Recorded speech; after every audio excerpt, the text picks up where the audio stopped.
All right, Chris here with a very special guest this week, guys. Audio engineer, musician, singer, and record producer, the legendary Alan Parsons. Thank you for taking your time out of your day for doing this. We really appreciate it.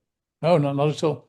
Nice to meet you. We're talking about Alan's upcoming show at with Brit Floyd at the Ironstone Amphitheatre in Murphy's on July 18th.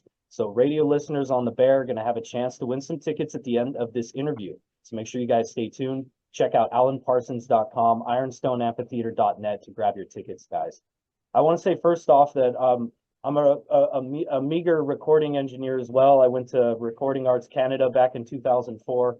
I got my certificate in sound and music recording, and I came back home here in Central California and ended up at my local radio station, and I've been here ever since. So I remember reading about you and your recording techniques in my school, and one of our reference CDs that we used to calibrate our studio was Dark Side of the Moon.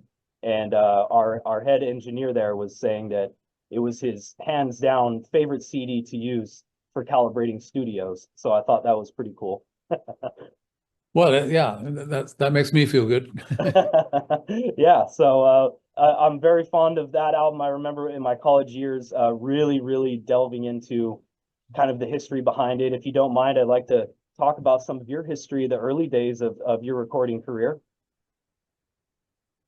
Sure. So I'd like to ask how you got your far away with questions. Yeah, I got a bunch here, man. I'd like to ask how you got your start and your foot in the door of the tape department at Abbey Road Studios. I read somewhere that you were only 18 or 19 at that time.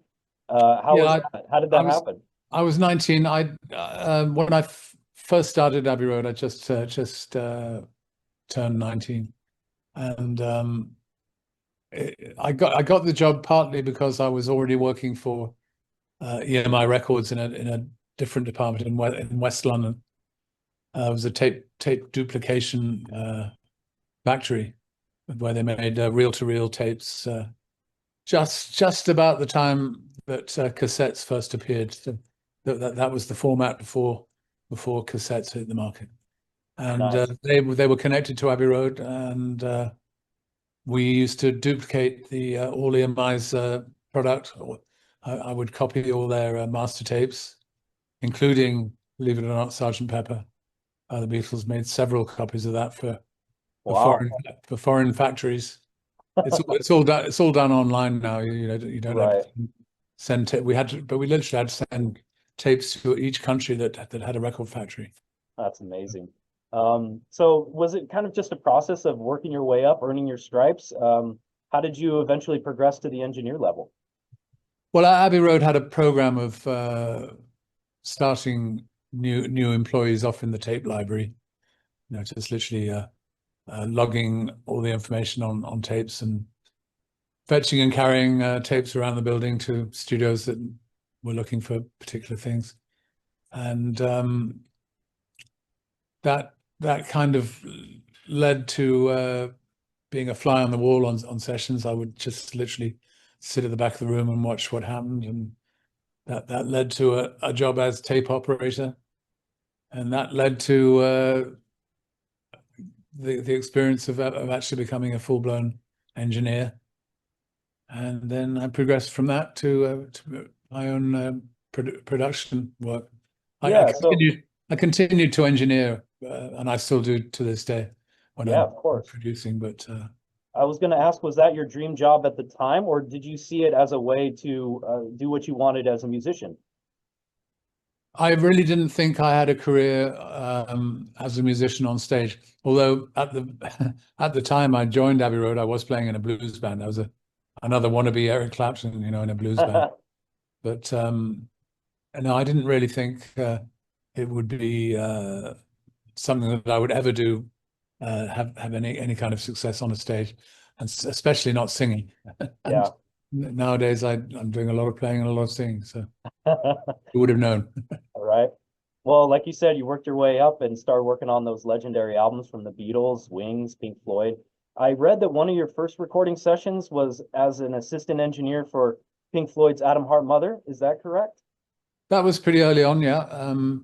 And Atom Heart Mother, I actually ended up mixing it because the engineer who had done all the sessions up until the time that it was ready to mix was not available, and they let me loose on the mix, and presumably I did an okay job. Otherwise, they wouldn't have asked me to come back to do the other side of the moon.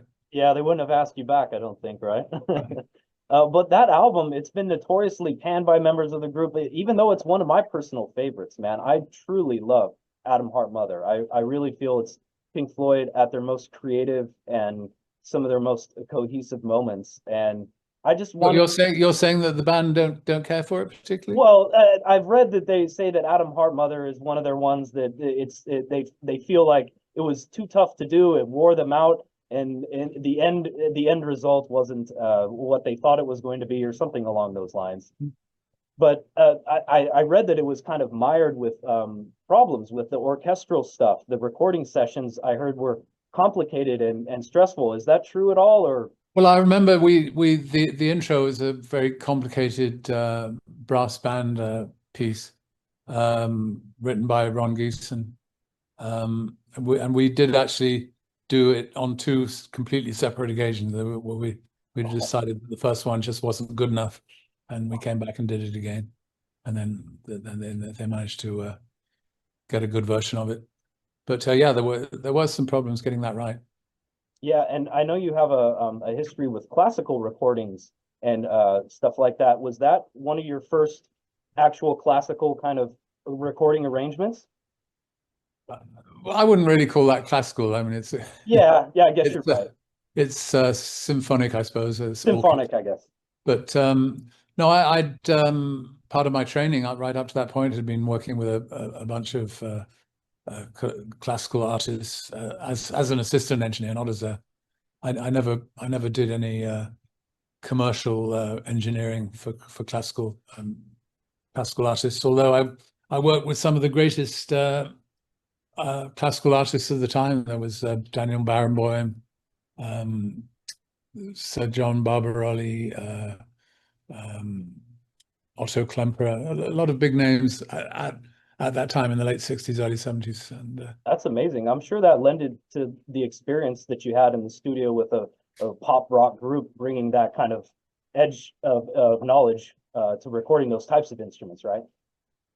Yeah, I mean, thankfully, I had an upbringing with classical music. My father was a keen flautist and pianist, and took me to concerts. So I knew what the instruments of the orchestra were even before I got to Abbey Road. It was awesome. Certainly a good brushing up period to make sure that I knew the difference between an oboe and an English horn, for example. Of course. So a few. Do you know the difference between an oboe and an English horn? Do I? No, I don't. I can't say I do. One's taller.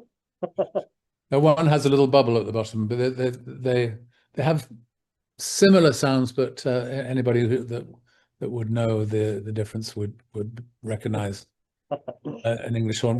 We actually call it a cor anglais, the French pronunciation of it. Nice. Okay, so with Dark Side of the Moon, after Atom Heart Mother, Dark Side of the Moon, I heard that you say the recording sessions were very military-like you had schematics drawn out for that studio layout, microphone choices, and all that stuff. Was that something you did with Atom Heart Mother as well, or did you kind of learn from those previous sessions and adapt it and changed? It was just a standard policy that every session would be logged. I would submit a drawing, literally a drawing of the studio where the piano would be, where the guitars would be, where the singers would be, and that just got absorbed into the setup staff, who would they were particularly important for big orchestral sessions, because every chair was literally marked on the map. Wow, how many meticulous. How many woodwind players, how many brass players, how many percussion players, and so on and so on. But it was just standard practice to do a session layout sheet. Was it tough as a young engineer to kind of keep your nerves under heavyweights like David and Roger? I heard they could be kind of argumentative and a little demanding in the studio at times. Was there any condensation or talking down because you're inexperienced or young age? Well, the good news is that they were getting on a whole lot better back then than they are now. Yeah. But they essentially had we all had a good time. It was a good team. It was a very enjoyable album to make. It really was. That's awesome. After those albums, you broke off and started producing other albums for Pilot, Cockney Rebel, Ambrosia, Al Stewart, but you also started your first personal creative endeavor, the Alan Parsons Project. Was it more challenging for you to produce someone else's music that you had no creative control in the songwriting process, or producing your own music and taking that critical ear approach you have with other bands and kind of turning it on to yourself? Which did you find was kind of tougher? It was, I mean, the Alan Parsons Project was really the first time I had complete artistic control, along with the other half of the Alan Parsons Project, Eric Wilson, who was, he was absolutely the main composer, the main songwriter. Right. But I was even with the band that ended up being the musicians of the Alan Parsons Project. They were all friends, and in fact, the first two albums were largely composed of members of Pilot, who had that Right. which is now better known as the Ozempic theme. Yeah. Oh. Ozempic, yeah. And you don't probably get a dime for that, do you? Absolutely zilch. I didn't write it, and they're using a re-recording, so no. When that stuff kind of happens nowadays, you just laugh it off. I mean, Yeah. what can you do, right? Oh, the singer and writer of that song, David Payton, did a lot of work subsequent to the first two albums. He ended up singing on Vulture Culture, for example, and playing bass on several of the albums. So we remain good friends. Okay, so moving on to a little bit in the late 90s, I read that you were briefly the vice president of EMI Studio Group in the 90s. So how did that come about? It seems like going from the creative side of things into the business side would be a total culture shock. How did that happen? It literally was going from bottom to the top. I mean, when I started at 19, I was in the tape library, like I mentioned. Yeah.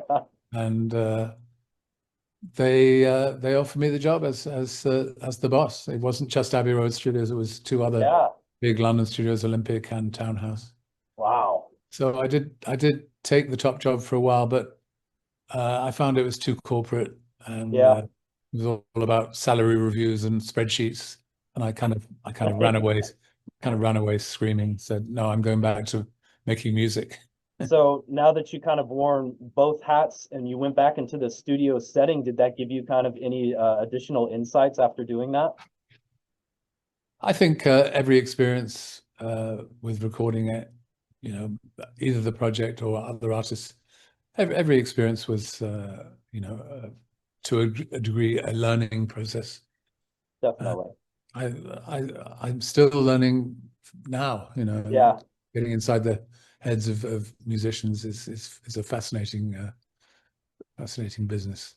That's awesome. Okay, let's talk more about your albums. So in 1977, you released your legendary concept album, I, Robot, explored a lot of philosophical themes of AI at the time. That was considered the stuff of movies and sci-fi. I know that Star Wars had just came out and kind of riding that wave of sci-fi exploration. But 50 years after its release, do you feel like the message and concept of robotics and AI and that battle with like the human psyche and emotions is more relevant now than ever? I think it is. I mean, we hadn't coined the words AI back then, but we kind of pushed the notion that robotics would imitate the human psyche. Yeah. And we kind of anticipated that there was a danger looming. Yeah. And there's no question. Artificial intelligence is definitely a very frightening thing. Yeah, it's kind of crazy. Particularly in music, because there are songs being written by computers that it's important to keep music live, I think. Yeah, I had a question about that, and I wanted to see what you thought about the Beatles with taking the Lennon vocals and the piano and kind of the way that Paul did that with AI. How did you feel about that kind of a thing? Well, it was Paul's prerogative to do that. Sure. Would you do something like that? I would gladly do something like that. Yes. Yeah. I don't know how big a hit has that been? Is it been? I mean, you know, not I that big mean, as far you can ask teenagers these days. You know, do you like the Beatles? They say who? as, yeah, yep. I know it's kind of crazy. Yeah. Well, okay, let's talk more about your albums. One of my favorites, the one that turned me on to you as a teenager. I bought it in 93, 94. Try Anything Once. It was when you broke off and did your own solo thing. You weren't doing the project anymore, right? That was your first solo. No, that was largely because Eric, the other half of the Alan Parsons Project, was tied up in a legal wrangle and was Ah, attending courtrooms every day. oh And wow. I just got sort of stuck, getting rather restless without any recording going on. So I just decided to go ahead and start writing and recording with three of the members of the project team, which were Stuart Elliott, Ian Benson on guitar, and Andrew Powell on keyboards. And we decided to make a record. And once the record was done, we decided, well, we've got to promote it now. So let's put a band together and go on the road and play live. And that's what we did. That's And we've awesome. been doing it ever since. That's my favorite album. And I'll be honest, I bought the cover. I didn't know anything about you at that age, and I bought the album because of the cover. It was, and I found later that it was Storm Thorgerson that did the cover. It's that iconic. It grabbed my attention the way like Uma Guma and Division Bell. It's just the way he. I don't know, something about his covers. They're just so thought provoking and vivid. And how did that come about? Was that your connection with Pink Floyd that brought that relationship about, or? Oh, it definitely started with the relationship with Pink Floyd. But Storm did all our covers, every single one. Everyone. Everyone except Gaudi. Okay, That was another designer. that's But killer though. yeah, he did such an amazing job, and he was so distinctive. You looked at one of his covers and said that has to be Storm. You know, Yep.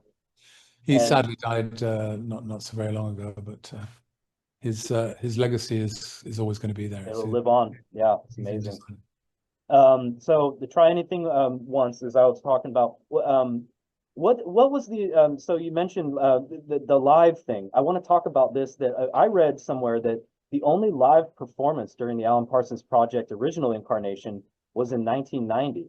You released 10 albums with the project, but never played live much with the band.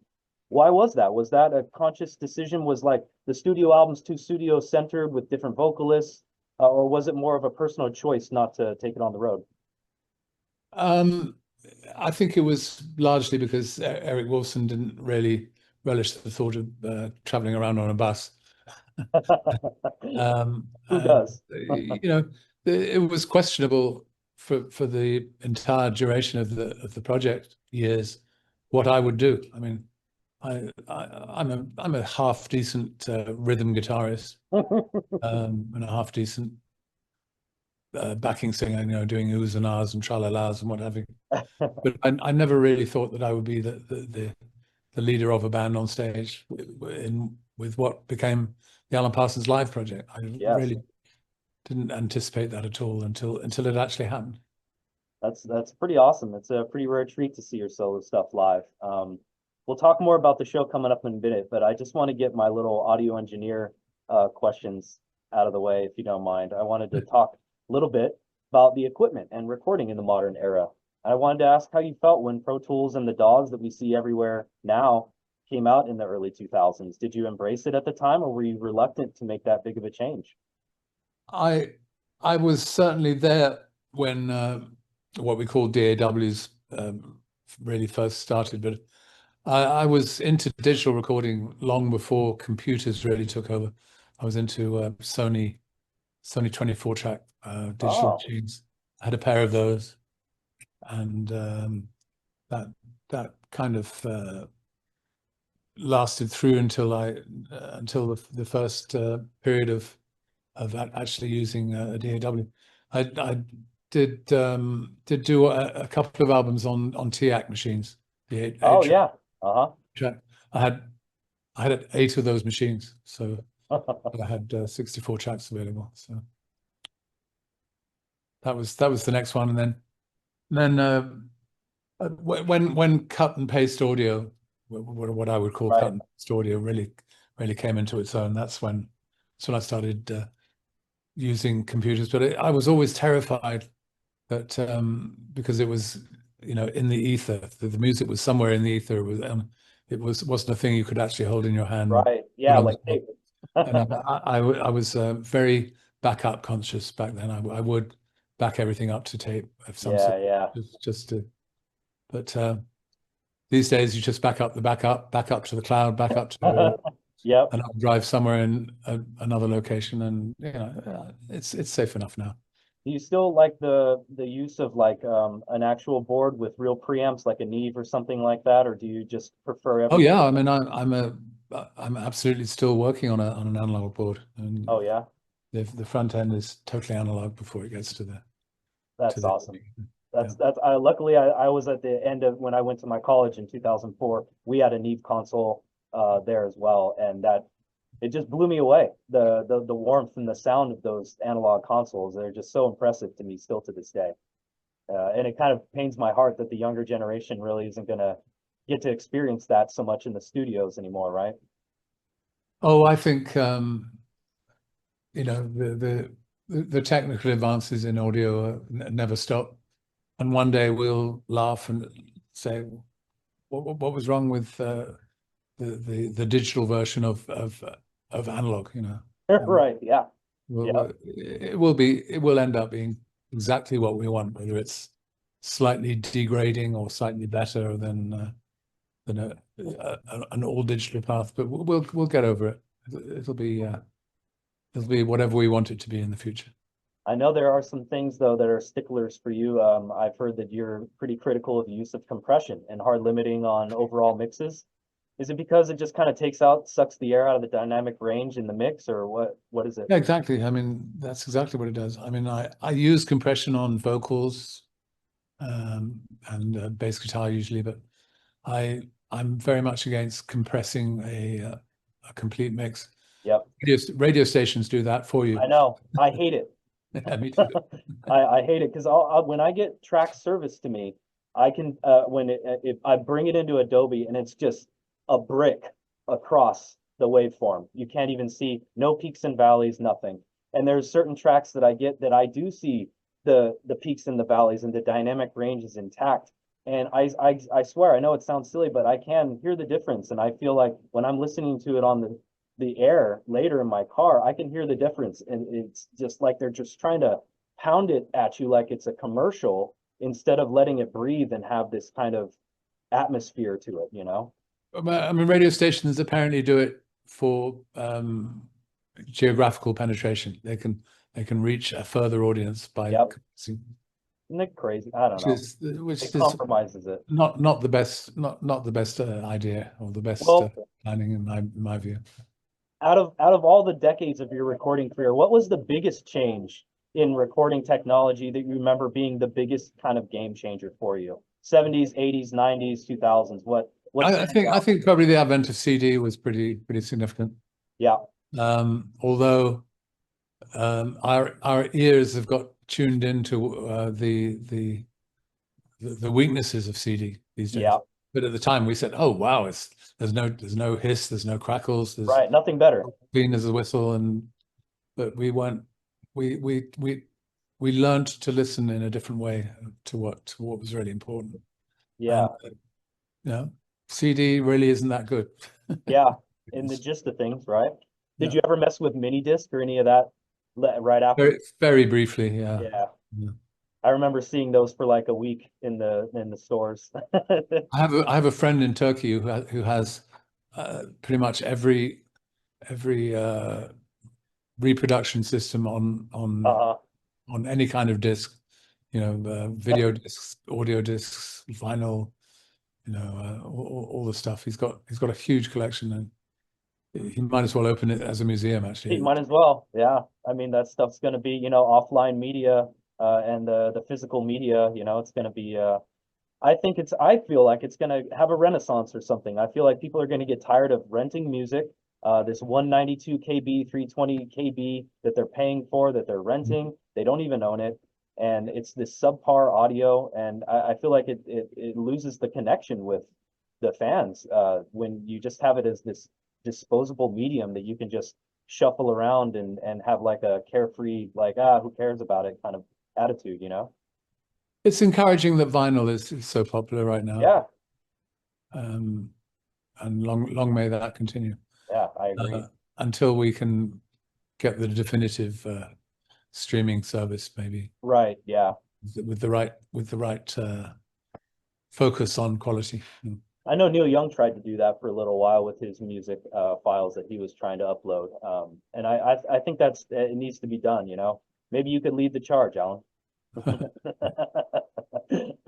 Well, okay, but there's amazing possibilities. We know that. And you're doing one that I thought was really cool. I saw it recently with PSP. You have this wobbler plugin that's modeled after actual analog equipment that you used during Dark Side of the Moon. Is that right?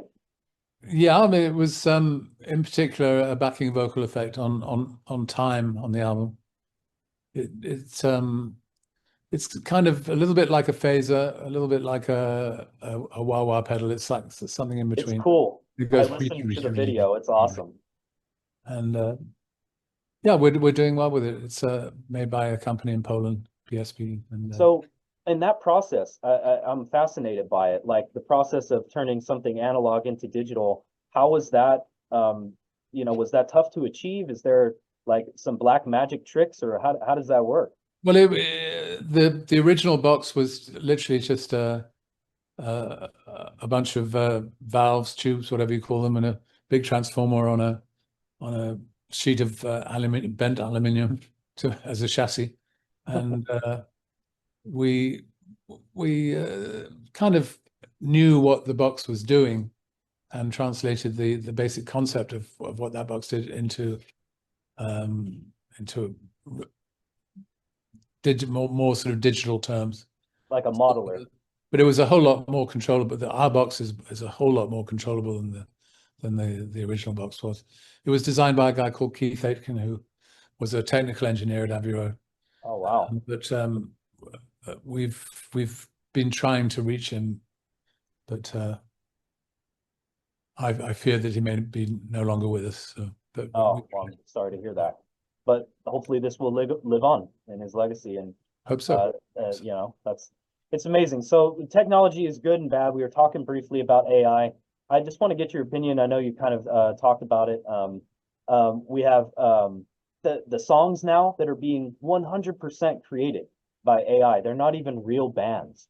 I feel like that's pollution in the music world. I feel like I don't know. I don't know a better word for it, but I wanted to get what you know, your opinion on stuff like that. All the more reason to support live music, live players, live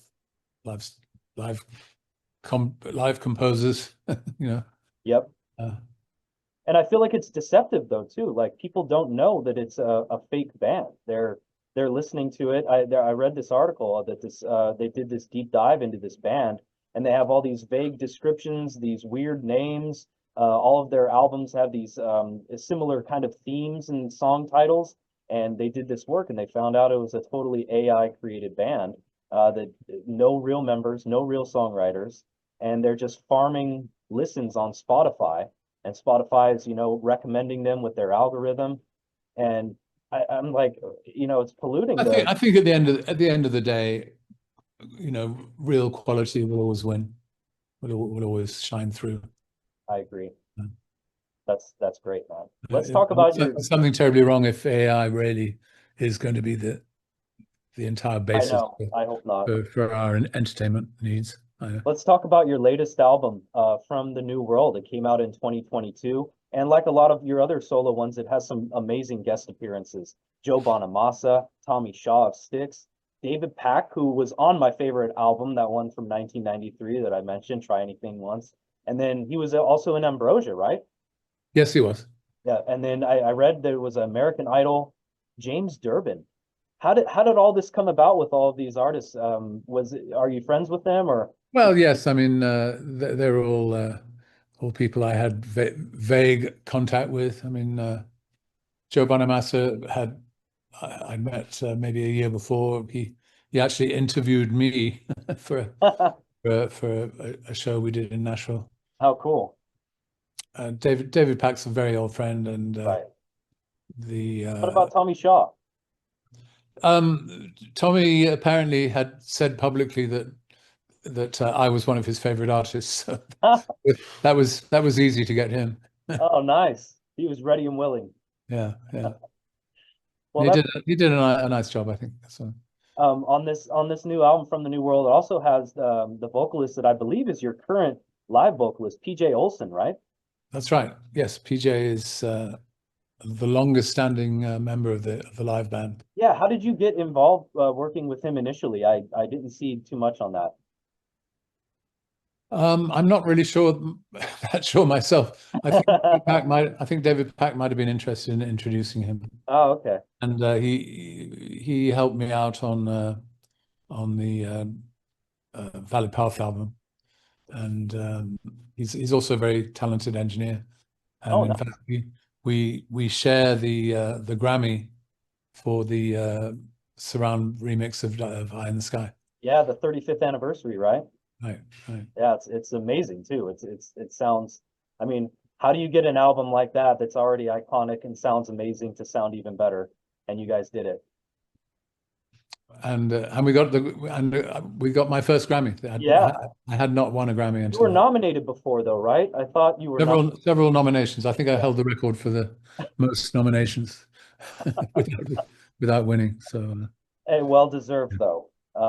So okay, let's talk about your show coming up. Ironstone Amphitheatre, Murphy's, July 18th with Brit Floyd.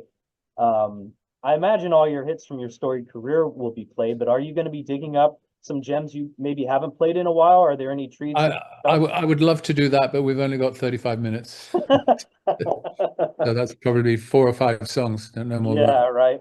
But no, in the main, anybody who comes and sees the full show, we'll certainly give them a surprise or two. But there'll be no real surprises on the Brit Floyd tour, unfortunately. Just the hits. That's good though, man. That's what they want to see. So how did the connection come up? I'm curious with Brit Floyd. How did that happen? I think they just approached me through management, through agents, and what have you. They're good guys. They're good people, and I've seen their show on one occasion, and it's spectacular. I mean, they really do a good job. Nice. It's an amazing spectacle of sound and light. Really good. That's awesome. All right, guys. Alan Parsons Tour is kicking off July 11th in Los Angeles. A limited West Coast run that includes stops in San Diego, Reno, and Murphy's. That's the one that we're going to be giving away tickets for here at the end. Make sure you head over to alanparsons.com, ironstoneamphitheater.net. Get your tickets now, and make sure to get Alan's latest album from the New World at alanparsons.com. Alan, thank you so much for taking time out of your busy schedule. I know you're getting ready for the shows. Thank you so much. It's very much appreciated. Not at all. Nice of you to do it. Thank you very much. Thank you. It's an honor. Thank you. Take care. All right. Thank you. Bye-bye. Bye.